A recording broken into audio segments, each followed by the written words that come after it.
Hii ngoma ya Whozu inakuhusu nini? Inakuhusu nini? Of course ina siku kama 13 toka itoke akiwa na Billnass.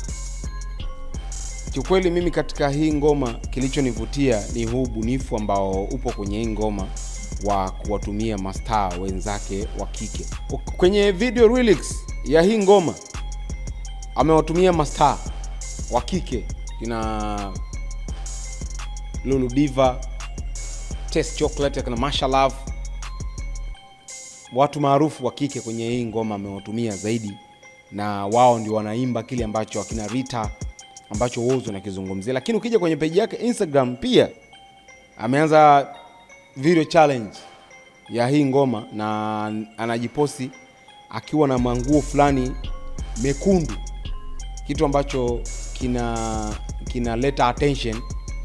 Then Billnass amekuja kukaa kwenye box fulani kama kabebwa vile. Ni ubunifu hali ya juu kiukweli, na mimi katika kitu ambacho kimenivutia kwenye hii ngoma sio tu namna Whozu alivyo presenting ujumbe huu au alivyoimba ngoma hii, ni namna creativity aliyoitumia na imeleta attention kiukweli kwenye hii ngoma, kwa sababu kila mtu anataka kujua Whozu anataka kufanya nini, mbona video haiendani hivi. Of course kwenye hizi challenge anazozifanya haziendani na kitu ambacho amekiimba. Anaimba yeye, anazungumzia maudhui yake, anazungumzia watu ambao wana vierere, wanapenda kuzungumzia mambo ya watu ambao hayawahusu, si ndio?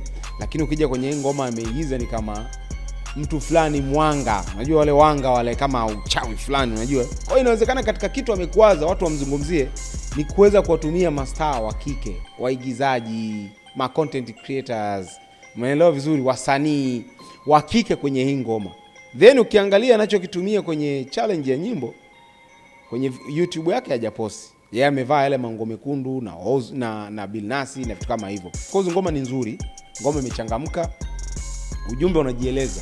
Unajua kuna nyimbo sasa hivi wasanii wanafanya tu ngoma ya vibe, watu waruke, ichezwe clubs, fanywe nini, lakini kwenye upande wa maudhui wengi sasa hivi wanatoka kwenye reli, yani wengi hawataki kusimama kwenye upande wa maudhui. Jumbe ambao ulitaka kuwasilisha kwenye jamii unaeleweka. Kuna watu vierere wanaongea, inawahusu nini, mambo ya watu wewe na kuhusu nini na vitu kama hivyo. Kwa hiyo ujumbe ni kama unaeleweka, of course unaeleweka, lakini sasa kinachonifurahisha zaidi, ujumbe sio wa kiburudani, labda unajua tumezoea ngoma za kimapenzi za nini, lakini nyimbo inachezeka yani.